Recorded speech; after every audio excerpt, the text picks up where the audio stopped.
What is the best gun disarm technique out there? I was watching uh, this wonderful channel about self-defense and fighting called Armchair Violence. The content's really great. I love it. I have a certain level of exposure to these fighting channels, and this is probably my favorite so far, right? With the exception of those documentaries about boxers and whatnot. Well, uh, so I was watching this video titled "Do gun disarms work?" Right, and and the answer to that question, according to the video, and I think he makes uh, quite the compelling argument, is a sound no. No, no, it doesn't work. You shouldn't try to disarm an armed person, right? Go watch his video and you see why. And then I got myself interested in understanding, besides the obvious, why there isn't a, a good technique for this, because there may be a rare scenario in which that's your only option, right? So what would you do in that scenario, and how would you train or develop for that very low probability uh, scenario? Okay, he has another video that I watched after, but that he made, I guess, a year prior to the first mentioned. That's called "You're Doing Scenario Training Wrong," which I also recommend you go watch, where he talks about the proper way of exercising this type of scenario training, which would be the closest simulation to what would happen in a real life situation, right? But whatever he talks about in that video is not the scope of this one, and the title of this one may be "What is the best disarming technique?" But the real question is not what is the best disarming technique, because I don't know, right? That's the real question, but that's a question we're gonna answer after answer the second question, which is how do you get to find out what is the best disarming technique? Because you cannot just go around getting experience in that field, right? You would have to do that through some sort of simulation. And we have established, or this guy has, and I believe in it at least, that these simulations are not good. So, how would we go about it?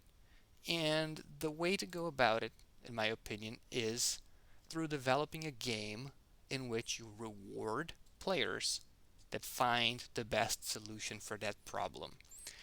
And this is what I did. I've created a game, I've developed a game in which the goal is for the person playing the unarmed player to disarm the armed player.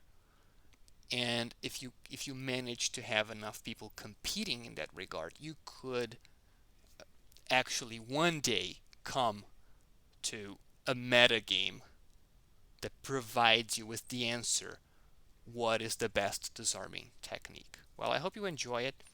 Let's get to the main content. Right. The main problem with the martial arts schools out there is that the scenarios they simulate are very far away from the real life scenarios.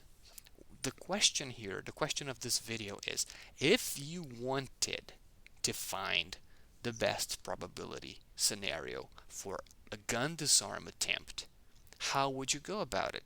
And the matters of, is this knowledge worth pursuing, or is it worth of my hours, worthy of my hours? Let's say you train 100 hours of this at your martial arts school or self-defense school, whatever, and the answer may be no. So this video is more for the sake of fun. And if you think about it as a game, you will eventually, if you have enough people playing and and they have the wish to win, you will eventually have a meta game, which is the optimal way to play the game, the better strategies. So I decided, if we want to find the best answer an armed person from an unarmed perspective, then you would have to systematize the scenario in the game, and you would have to have both parts inside that game, both the armed and unarmed part, interested in winning.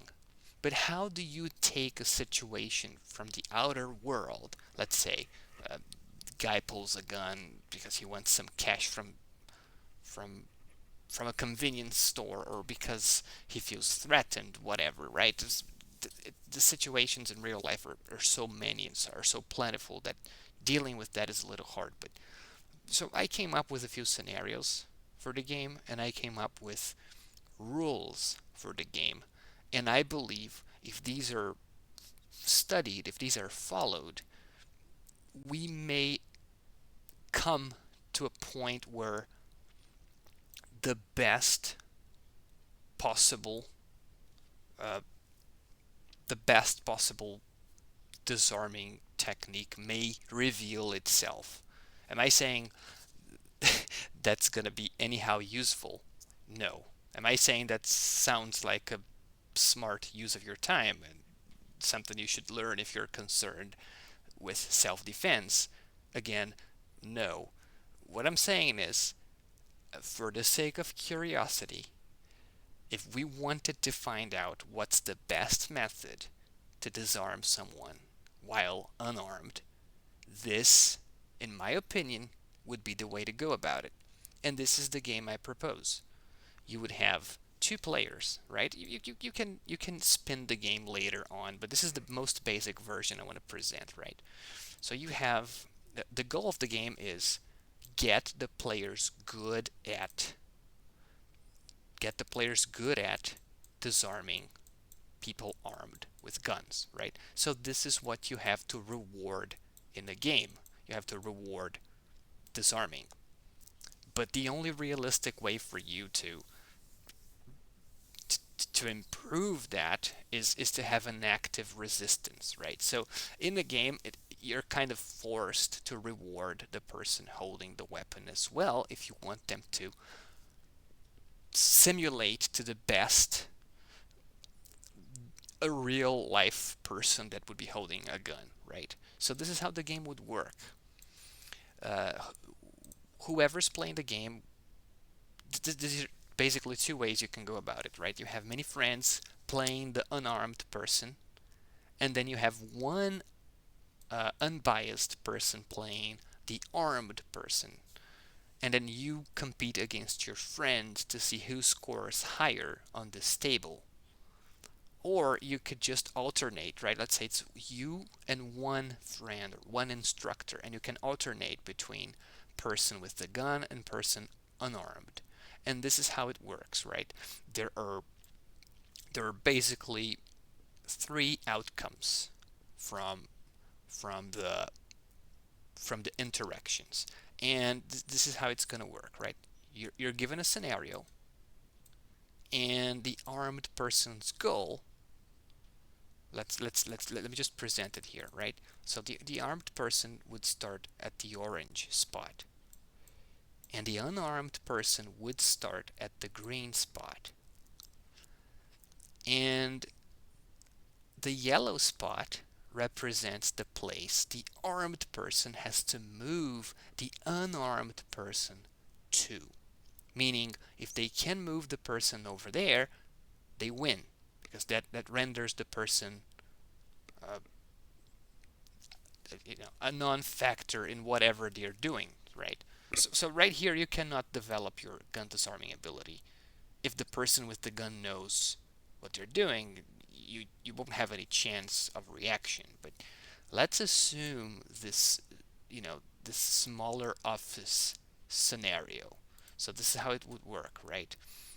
This first X here is the guy with the gun. And the second one right here is, let's say, that the person working at the office or the cashier, whatever, and the yellow area would be another room to which the armed person would want to move the unarmed person to. Right? Let's say the office space is even smaller to make it harder, right? So they have to be in close proximity whenever they interact. This is the scenario you want. See, this is the approved scenario, let's say, for that interaction to happen realistically.